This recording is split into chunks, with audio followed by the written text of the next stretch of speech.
So, the marvel isn't the room. I mean, it is cool having flashing lights and all that stuff, but the marvel is this.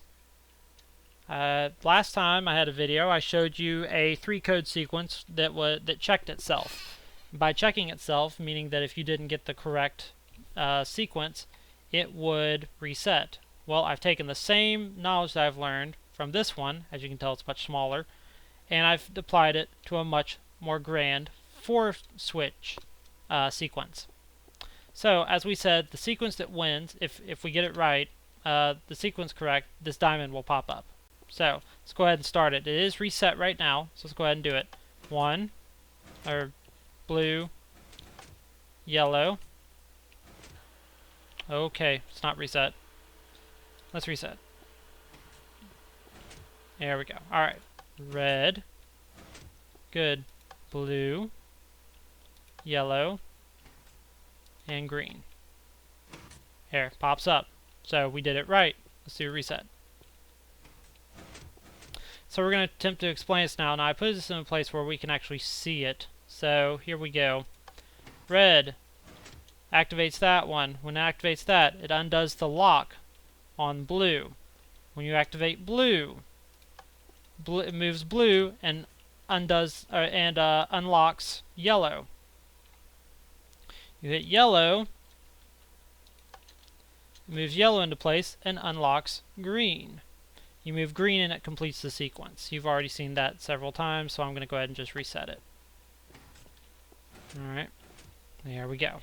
Everything is now reset. Now, so we have to come to the trick, which is, well, how do you keep it? How do you keep it from, doing the wrong sequence? Well, that's by a system of checks. So I did red. Now I'm going to do yellow. Yellow's the wrong answer. So if I do yellow, it should reset red. And there it is, just reset red. So now you know you're back to beginning. And the way you know you're back to beginning is because each time I set up a chain reaction where if red is no longer powered, it locks blue. Blue's no longer powered, it locks yellow. If yellow isn't powered, it locks green. So there is a constant check going on here. If red is not active, nothing is active. So let's do this again. Let's do red, blue, and let's just skip to green. And it reset red again. So there's a check for that. Alright, let's do red, let's do blue, and let's do blue again. Ah, see, there's a check for that too. Let's do red, blue, yellow. Let's do yellow again. Aha, there's a check for that one as well. It's all checks. So in other words, if I do red and then let's do red and then blue, then a check comes up so that if I do green, it resets. If I do blue, again, it resets. If I do red, it goes back to 1. And that's the way it works every single time. Let's reset this. Let's do a little bit more complicated one. Let's do red, blue, yellow. Let's do blue again. Another check. See? There's a system of checks for everything, and it would take me forever to explain how these checks work.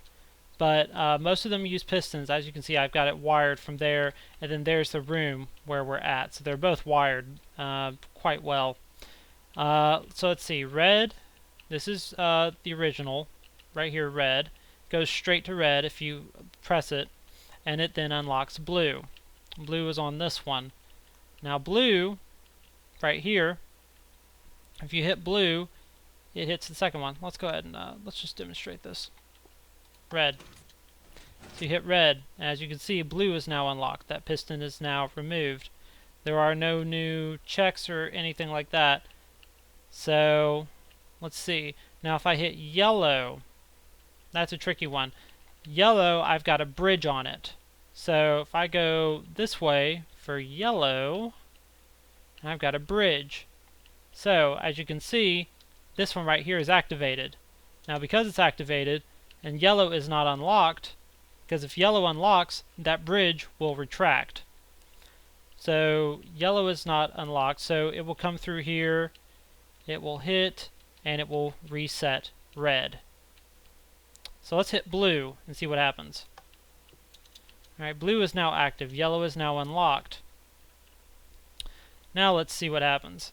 Now see, there's another check here, so if I hit blue, it will automatically funnel to here and go back to red. So that won't work. If I hit red, it'll just reset. And it will do that because it'll power this one and it'll push blue out of the way, which will reset yellow and green if they're still done, if they're already done. So let's go over here. If I hit yellow, that's the correct code. What if I hit green? Green comes up this way. Now here's the check right here. Here it is. That is now active since yellow is unlocked. Or since yellow isn't in place. If yellow is in place, it will deactivate that check, and then at that point that means it'll be the correct code. But it will also activate another check for the others. It's a very complex system. There's nothing easy about this, and I'll tell you right now, I had to input every code in order to figure out what it is, which kind of scares me because if I go to 5 codes, it's going to double in difficulty.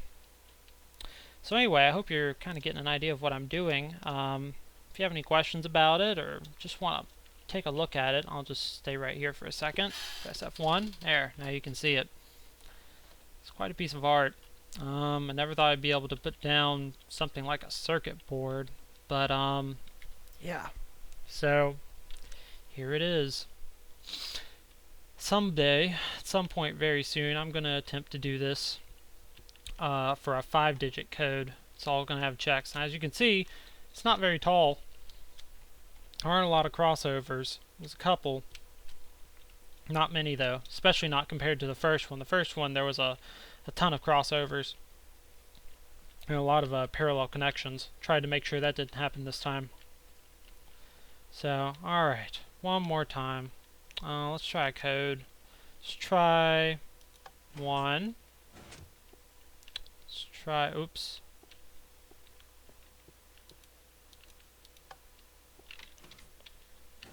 There we go. Alright, let's try 1. There we go. Let's try 2, 3.